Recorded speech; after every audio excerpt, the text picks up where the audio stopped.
Great.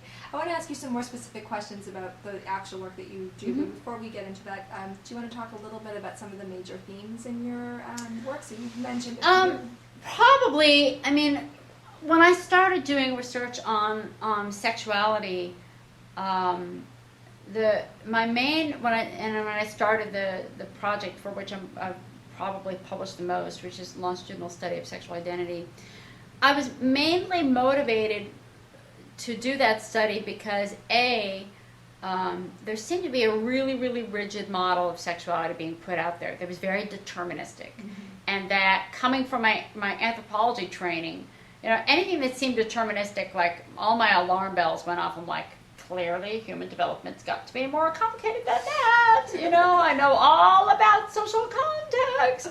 So that kind of bugged me. And I literally could not find studies of adolescent women. I literally could not find them. And as a feminist, I was like, okay, come on. It's embarrassing. It's the early 90s. And I would find these studies were like, well, we recruited the sample and there was only 3 women and 15 men, so we decided to make a study of men. Mm-hmm. And I'm like, okay, that's like feminism 101. That's like 1980. You cannot just only study men and assume that it applies to women.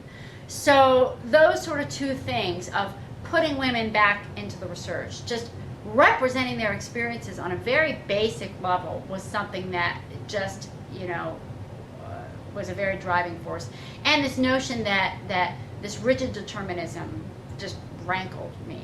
So those were the 2 things that, for me have been very sort of abiding goals, mm-hmm. that looking for more nuanced, more expansive models of development that get beyond the old nature-nurture, essentialism, social constructionism binary.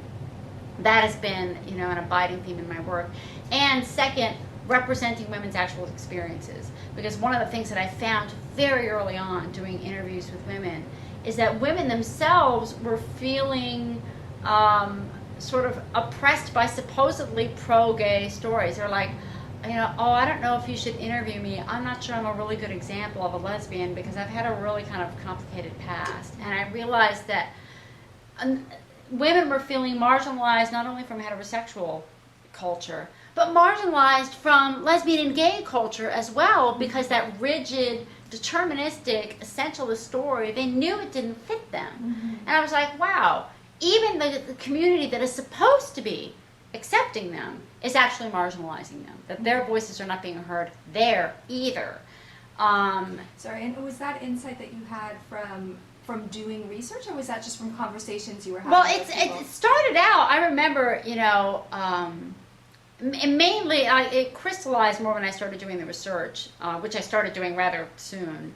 Mm-hmm. But it also, I remember having conversations in graduate school just with just fellow kind of queer folk.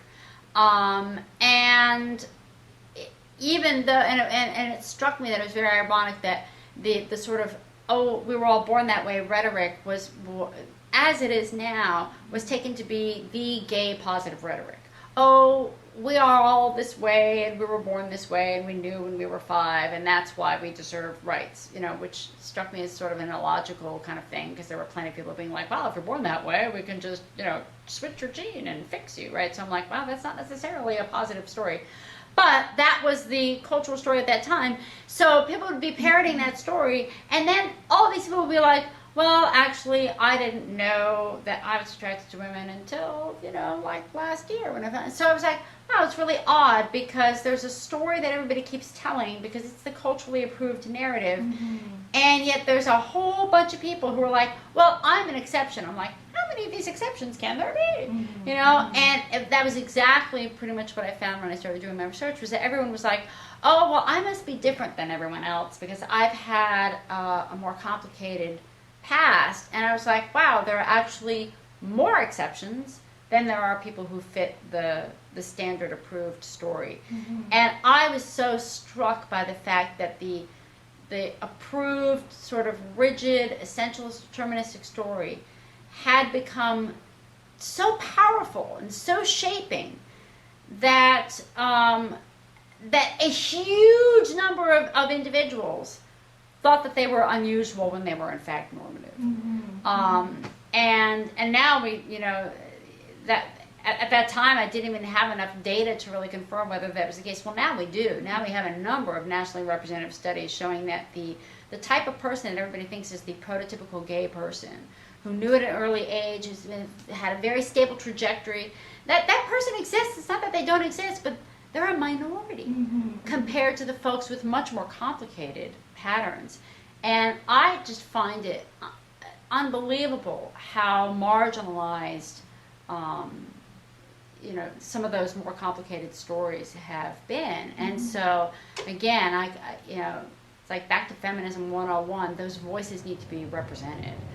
Those women need to be represented. That marginalization from their own community is in many ways more damaging than, we're used to being marginalized from heterosexual culture. It's like, yeah, sure. But when that marginalization happens within the community of individuals who's supposed to share your experience, I feel that is doubly negative. And that has been something that I've always been very concerned about.